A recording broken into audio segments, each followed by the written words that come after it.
నాగార్జున ఎన్కన్వెన్షన్ అనేది అక్రమ కట్టడాలుగా ఉందని, అది చెరువుకి ఆనుకుని ఉండడం వల్ల చెరువులోకి నీళ్లు వెళ్లకుండా, అంటే వర్షం నీరు కానీ, వరద నీరు కానీ చెరువులోకి వెళ్లకుండా ఆ ఎన్కన్వెన్షన్ అనేది ఆపుతోందని, అంటే ఎఫ్టీఎల్ జోన్‌లో ఉంది అని చెప్పేసి కూల్చేశారు హైడ్రా వాళ్ళు. అయితే దీనికి సంబంధించి నాగార్జున ఏమో ఇది న్యాయబద్ధంగా జరగలేదు, చట్టబద్ధంగా జరగలేదని, ఒకవేళ నిజంగా ఏదైనా తప్పుంటే నేనే కూల్చేసేవాడినని ఆయన పేర్కొనడం జరిగింది. దీనిపైన రంగంలోకి దిగాడంట వెంకటేష్ గారు. అయితే వెంకటేష్ ఏం చెప్పాడంటే, అంటే దీనికి సంబంధించి వెంకటేష్ ఏమనుకుంటున్నాడు దీని గురించి అంటే, ఇక్కడ ఒక విషయం అయితే దాగుని ఉంది.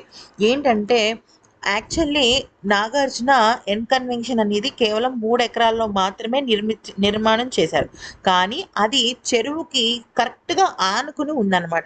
ఎప్పుడైతే చెరువుకి 75 మీటర్ల దూరంలో గనక ఏదైనా కట్టడం ఉంటే, అంటే ఆ చెరువు సైజుని బట్టి దాన్ని బట్టి కొంత కొలతలవనేవి మారుతూ ఉంటాయి. అలా గనక చేస్తున్నట్టయితే ఖచ్చితంగా దాన్ని పడగొట్టాల్సిన అవసరం ఎంతైనా ఉంటుంది. అయితే ఇక దీనిపైన వెంకటేష్ ఇంకొక విషయంలో కొత్తగా ట్విస్ట్ ఇచ్చినట్టు తెలుస్తుంది. అదేంటి అంటే, ఎప్పుడైతే ఈ జోన్‌లో అంటే ఉన్న 9 ఎకరాల్లో 3 ఎకరాలు మాత్రమే నిర్మాణం జరిగిందని, మిగతా ఏరియా కొంతవరకు నిర్మితం చేసుకోవచ్చు అని చెప్పడం జరిగిందనమాట. అంటే అలా ఉందనమాట కొంత చట్టం వరకు. అందుకనే వెంకటేష్ ఇప్పుడు దానికి సంబంధించి కోర్ట్ వాళ్ళని కానీ, లేకపోతే ప్రభుత్వాన్ని గానీ కోరే విధంగా నాగార్జునకు సూచించినట్టు అర్థమవుతోంది. ఎందుకని అంటే, ఇప్పుడు ఎన్కన్వెన్షన్ అనేది 2016లో కట్టడం జరిగింది.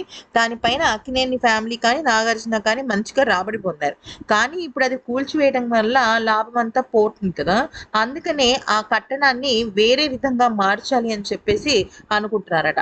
మరి ఇది ఎలాగ సాధ్యపడుతుంది ఏంటి అనేది పూర్తిగా చట్టపరంగానే వెళ్ళాలి అని చెప్పేసి వెంకటేష్ అలాగే నాగార్జున అనుకుంటున్నారట.